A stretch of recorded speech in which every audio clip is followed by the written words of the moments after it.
మహోన్నతుడైన దేవుని నామానికి మహిమ కలుగును గాక. నేటి దినాన్ని వాక్య ధ్యానం కొరకు మత్తయి శుభవార్త 6వ అధ్యాయం. యేసుక్రీస్తు ప్రభువారు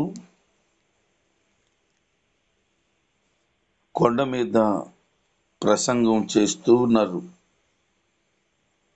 3 రోజులు జరిగిన ఆ ప్రార్థనలో ఆయన ప్రసంగిస్తూ ఉన్నారు. అలాగూ ప్రసంగిస్తుండగా వాళ్ళకి అనేక విషయాలు నేర్పించాలని ఆయన ఉద్దేశం కలిగి, మీరు ఇతరులకు చేసేటువంటి సహాయం మనుషులకి కనబడవలనని చెయ్యొద్దు. దేవుడు చూస్తున్నాడు, ప్రతిఫలం ఇచ్చేవాడు దేవుడు. కనుక నీ సహాయము ఇతరులకు కనిపించేలా గాక దేవుడికే కనిపించేలాగా చేయండి అని వాళ్ళకి చెప్తున్నాడు. మనము కపటమైనటువంటి హృదయంతో గనక సహాయం చేస్తే దానివలన కపట సంబంధమైన ప్రతిఫలం కలుగుతుంది. కాబట్టి అలాగ చెయ్యవద్దు.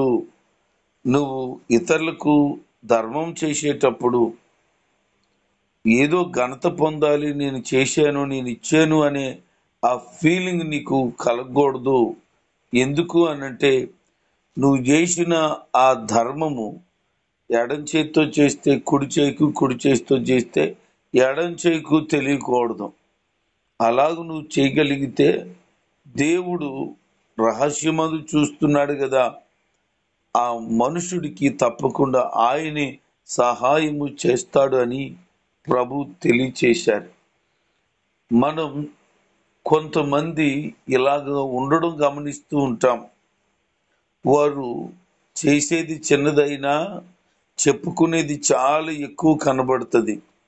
ప్రజలు ఏమనుకుంటారు అనంటే, ఆహా ఇంత సహాయం చేస్తున్నాడా, ఇంత పని చేసేసాడా అని చెప్పుకోవాలనేటువంటి ఒక కుతూహలం వారి హృదయంలో కలిగి ఉంటారు.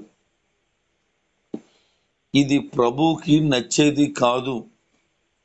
నిజంగా నీకు సహాయం చేయాలి అనే హృదయమే ఉండుంటే రహస్యంగా చెయ్యి. ఎందుకంటే ప్రతిఫలం మనుషుల వల్ల కాదు, దేవుడి వల్లనే కలుగుతుంది. కరోనా టైంలో చాలా మంది సహాయం చేశారు. ఆ సహాయం చేసిన వారిలో కొద్దిమంది ఇతరులకు సహాయం చేశారనే సంగతే తెలియకుండా చేశారు. కానీ మరికొంతమంది మాత్రం చేసింది గోరంతైతే చూపించేది కొండంత అన్నట్లుగా చాలా పోస్టర్లు, చాలా ఫేస్బుక్లో కానీ, వాట్సాప్ స్టేటస్లో కానీ, ఇన్స్టాగ్రామ్లో కానీ, ఇలాగున్న సోషల్ మీడియాలో విపరీతంగా వారు చేసిన వాటిని చూపిస్తూ ఉండేవాళ్ళు. కొంతమంది నెలకొకసారి పేదలకు భోజనాలు పెడతారు. అవి చేసి మేము బోళ్ళంతా చేసేసాం అన్నట్లుగా ఫొటోస్ సెండ్ చేస్తూ ఉంటారు. ఎవరు చూడాలని అంటే, ఎవరైనా చూస్తే దానికి వారి దగ్గర నుంచి ఏదైనా సహాయం వస్తుందనా? లేదు, మేము చేసింది దేవునికి తెలియాలి అనా? మనుషులు చూసి మెచ్చుకోవాలనా? ప్రభు ఉద్దేశము అలాగూ కాదు బిడ్డలారా. మనం ఇతరులకి సహాయం చేసింది దేవుడి దగ్గర నుంచి ప్రతిఫలం రావాలని ఎదురు చూడాలి అని ప్రభు చెప్తున్నాడు. ప్రార్థన చేసేటప్పుడు ఎలాగూ ప్రార్థన చేయాలో ఆయన వారికి తెలియచేస్తూ ఉన్నాడు. వేషధారుల వలె ఉండవద్దు అని అంటున్నాడు. చాలామంది ప్రార్థన చేసేటప్పుడు దేవుడికి మాత్రమే వినిపించాలి అనే ఉద్దేశం కాక, నా ప్రార్థన ఎదుట మనుషులకి గొప్పగా కనిపించాలి అని కోరుకుంటారు. ఆరాధిస్తారు కానీ నిజంగా ఆరాధించలేరు వాళ్ళు. సభల్లోనూ బహిరంగంగాను వాళ్ళు ప్రార్థన చేస్తే మమ్మల్ని అందరూ గమనించాలి అనే ఆలోచన చేత ప్రార్థన చేస్తారు. కొంతమంది వింటున్న వారు మెచ్చుకోవాలని ఆలోచన చేస్తారు. అలాంటి ప్రార్థనలు ప్రయత్నాలు కూడా చేస్తారు. మనుషులు ఎవరో ప్రార్థన వింటే మనుషుల దగ్గర నుంచి జవాబు వస్తుంది. మరి దేవుడు వింటే దేవుడి దగ్గర నుంచి జవాబు వస్తుంది. దేవునితో మాత్రమే మాట్లాడడం,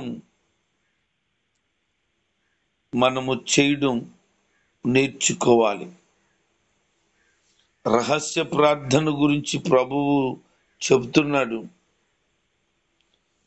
ఇతరులు మెప్పించాలని కాక దేవుడే నా యథార్థ ప్రార్థన గమనించాలి అని ఆలోచన చేత ప్రార్థన చేయాలి అని. మందిరాల్లో కూడా మనుషులు కనపడాలని ప్రార్థనలు చేస్తుంటారు. వీధుల్లో, వీధి మూలల్లో ఎక్కడైనా సరే ప్రార్థనలు బయటకు తెలియాలి అని ప్రయత్నాలు చేస్తారు. అంటే మందిరాల్లో మౌనంగా ప్రార్థన చేయమని నేను చెప్పటం లేదు, వీధుల్లో ప్రార్థన చెయ్యొద్దు అని చెప్పటం లేదు. ఒక దినాన్న సువార్త ప్రకటన చేయటానికి ఎక్కడి నుంచో వచ్చారు. వారు పత్రికలు పంచి ఒక వీధిలో సిమెంట్ రోడ్లో మోకాళ్ళు వేసి, ప్రభువా ఈ ప్రాంతం వాళ్ళందరినీ రక్షించు అని ప్రార్థన చేస్తున్నారు. వీళ్ళందరినీ కాపాడండి, వీళ్ళందరికీ పాడి పంటలు దీవించండి, వారి పనిబాట్లన్నీ దీవించండి అని ప్రార్థన చేస్తున్నారు. అది విన్నవారు ఏమనుకుంటారు? ఆహా, ఎంత బాగా మా కొరకు మా ఈదులో ప్రార్థన చేస్తున్నారు అనుకుంటారు. కొద్దిమంది మైకుల్లో ప్రార్థనలు చేస్తుంటారు. ఇంకా ఊరందరూ వినాలి, నా ప్రార్థన ఏదో మెచ్చేసుకోవాలి అని ఆరాటం, ఆలోచన వారి హృదయాలు ఉప్పొంగిపోతూ ఉంటది. వాళ్ళు చేస్తున్న ప్రార్థన ప్రజలకు వెళ్తుంది, ప్రజలు మెచ్చుకుంటారు. ఒక దినాన్ని మాట విన్నాను, ఆ పాస్టర్ గారి నయము మైకులో మనందరి కోసం ప్రార్థన చేస్తాడు అని. అంటే వాళ్ళందరి కోసం ప్రార్థన చేస్తున్నాడు అని అందరికీ తెలియాలన్నమాట. మరి రహస్యంగా ప్రార్థన చేస్తే దేవుడు వింటాడు, కానీ ఈ బహిరంగంగా గొప్ప కోసం నేనేదో ప్రార్థన చేసేస్తున్నా మీ అందరి కోసం అనే ఉద్దేశం చేత ప్రార్థన చేస్తే దేవుడికి ఆ ప్రార్థన నచ్చదు.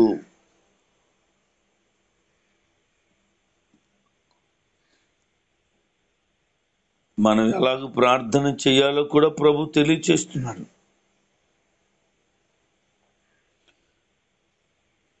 మనం ప్రార్థన చేసేటప్పుడు మన రహస్య ప్రార్థన ప్రభువు చూస్తాడని ఉద్దేశం చేత మనము చేయాలని, వ్యర్థమైన మాటలు వచించవద్దు అని, విస్తరించి మాట్లాడవద్దు అని ఆయన తెలియచేస్తున్నాడు. అంటే ఒకటే విషయమై అలాగున పట్టుబట్టు కూర్చున్నట్లుగా పదే పదే పదే పదే పదే మనము ఉచ్చరించవద్దు అనేది ఈ వాక్యంలో ఉన్న విషయాన్ని మనం అర్థం చేసుకోగలుగుతాం. పట్టుదల కలిగి ప్రార్థించాలి, విసుగక ప్రార్థించాలి. కానీ కొన్నిసార్లు దేవుడి దగ్గర కూడా నాకు ఏదో గొప్ప వచ్చేస్తుంది అన్నట్లుగా ప్రార్థన చేస్తారు. అలాంటి ప్రార్థన చేయవద్దు. కొంతమంది ప్రార్థన చేస్తే కొత్త కొత్త పదాలు వాడుతూ ప్రార్థన చేస్తారు. అందరికీ అర్థమైపోవాలని, దేవుడు నా భాషా శైలిని మెచ్చుకోవాలని, అమరుడా, మృత్యుంజయుడా, వర్ణించడానికి వీలు కానంత కొత్త కొత్త పదాలన్నీ తెచ్చి ప్రార్థన చేస్తారు. అంటే ఆ పదాలు ఎవరికి కావాలి? దేవుడికా? ఆయన మన తండ్రి అన్నప్పుడు తండ్రితో ఎలాగూ ప్రార్థన చేసుకోవాలి, ఎలాగూ మాట్లాడాలి? మీ నాన్నను గొప్పగా అద్భుతమైన లోకంలో ఎవరూ లేనంత మంచి తండ్రి అని ఎప్పుడన్నా చెప్తావా? మరి పరమ తండ్రి గురించి ప్రభు వాక్యం చెప్తున్న మాట, అలాగున వ్యర్థమైన మాటలు మాట్లాడొద్దు. నా తండ్రి అని డైరెక్ట్గా ప్రార్థన చేయి. ఆయన్ని గొప్పగా మాట్లాడొద్దు అని చెప్పటం లేదు. ఆయన గురించి ఇతరుల దగ్గర గొప్పగా మాట్లాడు. ఆయన దగ్గర నువ్వేమై ఉన్నావో ఆ వినయముతో ప్రభుతో మాట్లాడు. ప్రభు కోరుకునేది అది.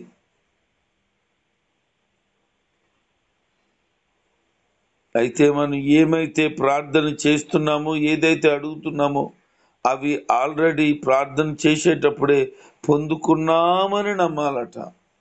వాళ్ళకి ప్రార్థన చేయడం అర్థం అవ్వలేదని, పరలోకముందున్న తండ్రి నీ నామం పరిశుద్ధపరచబడాలి అని, నీ రాజ్యం రావాలి అని ప్రార్థన చేయండి అంటున్నాడు. మా అపరాధాలు క్షమించమని ప్రార్థన చేయమన్నాడు.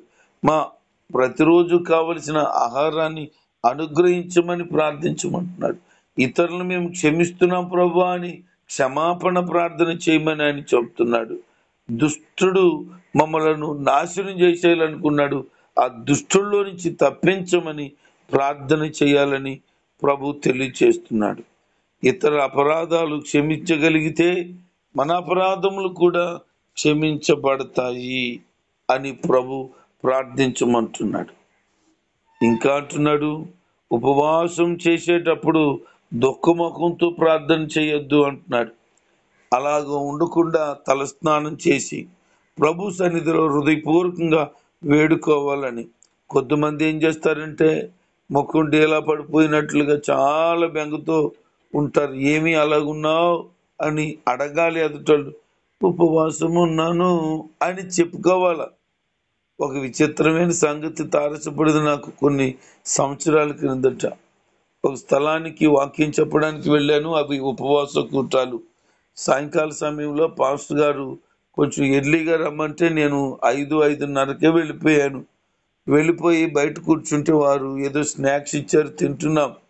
ఆ రోజు నైట్ నుంచే ఉపవాస కూటాలు ప్రారంభించబడుతున్నాయి. ప్రారంభ సందేశం అందించాలి. ఒక ఆమె చాలా నెమ్మదిగా నడుచుకుంటూ వస్తుంది మందిరానికి. దాదాపు 6:30 అవుతుంది ఆ టైం. ఆ టైంలో ఆమె నెమ్మదిగా నడుచుకుంటూ అడుగులు లెక్కెట్టుకుంటూ వస్తుంది. ఆమె చాలా యాక్టివ్గా ఉండే పర్సనే. సడన్గా ఇలా జరిగిపోయింది ఏంటని పాస్టర్ గారు అలా గమనిస్తూ చూస్తున్నాడు. మా ముందే ఆమె అలాగ మందిరంలోకి వెళ్ళిపోయి కూర్చుంది. మేము బయట ఉండి ఆమెను గమనించాం. గమనిస్తే ఈమె ఇలా వెళ్ళిపోయింది. ఆయనకి ఎందుకో డౌట్ వచ్చింది. ఏంటి ఇవిడు బాగానే ఉంటుంది కదా, నిన్న చర్చికి వచ్చింది, చాలా బాగుంది, ఏమైంది పాపం ఇవిడు? కానీ ఈయనకి ఏదో కంగారు వచ్చేసి వెళ్ళి అడిగాడమ్మా, ఏమమ్మా ఇలాగున్నావు, ఏమైందమ్మా, నిన్న బాగున్నావు కదా, ఈ రోజుకి ఏమైంది, ఏదైనా ఇబ్బంది అయిందా, ఏదైనా గొడవ అయిందా, ఏదైనా సమస్య, మీ ఆయన ఏమన్నా అన్నారా అని పాపం ఈయన కంగారు పడి అడుగుతుంటే, ఏమి లేదు అయ్య గారు, ఉపవాసం ఉన్నానండి అంటుంది. ఉపవాసం ఎప్పుడున్నావు అని అంటే, ఇదిగోండి రాత్రి నుంచి ఉంటున్నానండి అంది. ఉపవాస కూటాలు ముగింపులో ఒకవేళ అలాగుంటే పోన్లే, కొంతమందికి బలహీనత ఉంటుందేమో అంది బట్టి వచ్చింది అనుకోవచ్చు. కానీ ఉపవాసం ఉంటే ఏ బలహీనత రాదు కదా. ఈమె ప్రారంభం లేదు, ఇంకా మధ్యాహ్నం ఫుల్గా తినేసి వచ్చింది, వచ్చేటప్పుడు కూడా ఏదో తినేసి తాగి వచ్చింది. ఇప్పుడు రాత్రి నుంచి ఉంటుంది, కానీ ఇప్పుడే నడిచేటప్పుడే కష్టంగా నడిచిందంటే, నేను ఆమెను విమర్శించటం లేదు, కానీ కొంతమంది మనుషులకి కనబడాలి. ఏ అంటే నేను ఉపవాసం ఉన్నానండి అని చెప్తుంది ఆవిడ. అంటే ఉపవాసం ఉన్నట్టు కనబడాలని ప్రయత్నం. ఎవరు జవాబు ఇస్తారు? పాస్టర్ గారు ఇస్తారా? పిలువబడిన వారు ఇస్తారా? ప్రభువు ఇస్తాడా? అమాయకపు ప్రజలు చాలా మంది ఉన్నారు. నువ్వు ఉపవాసం చేస్తే మనుషులకు కనబడవలసిన పని లేదు.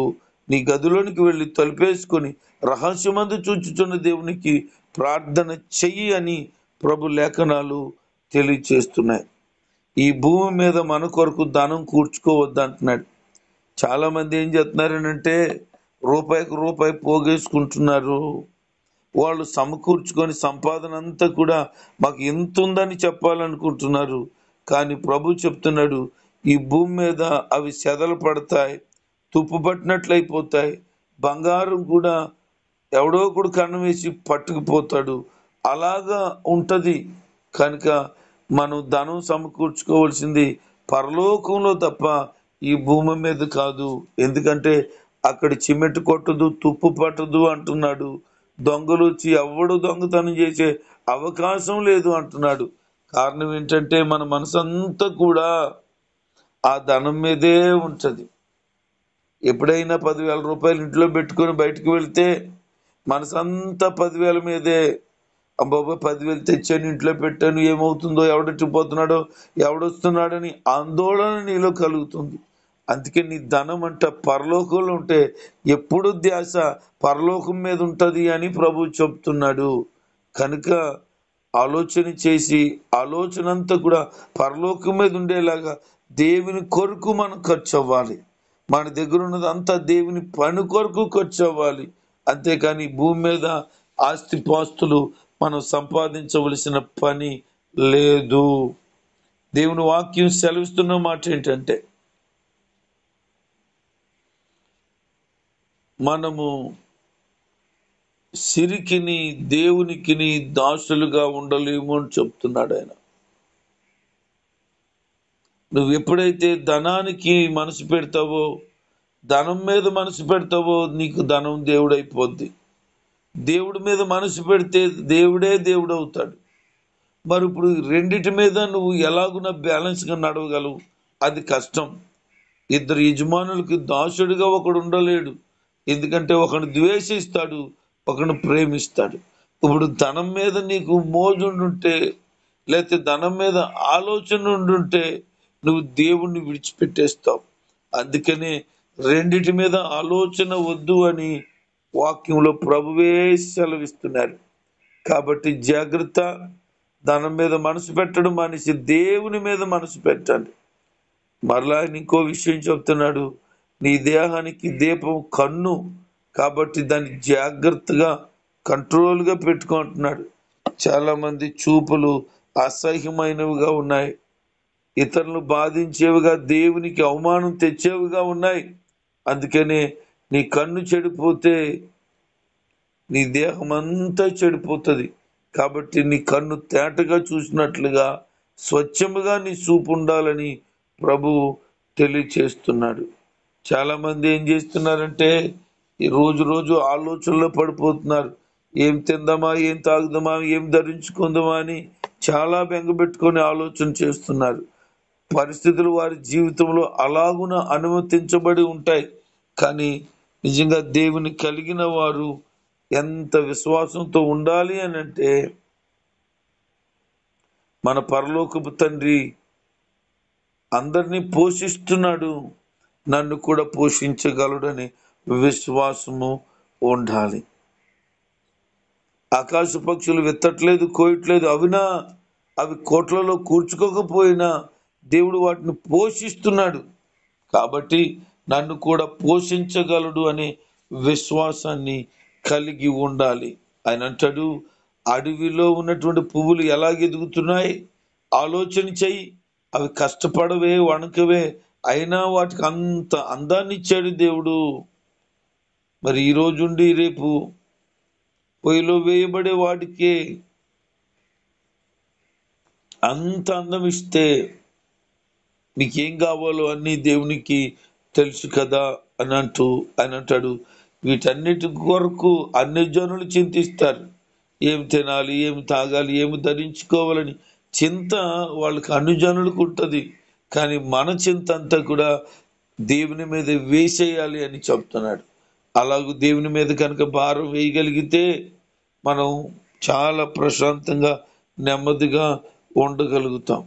మనకి ఏమేమి కావాలో వాటన్నిటి కొరకు దేవుడికి తెలుసు. ఆ పరలోకమందున్న తండ్రి అన్ని చూస్తున్నాడు.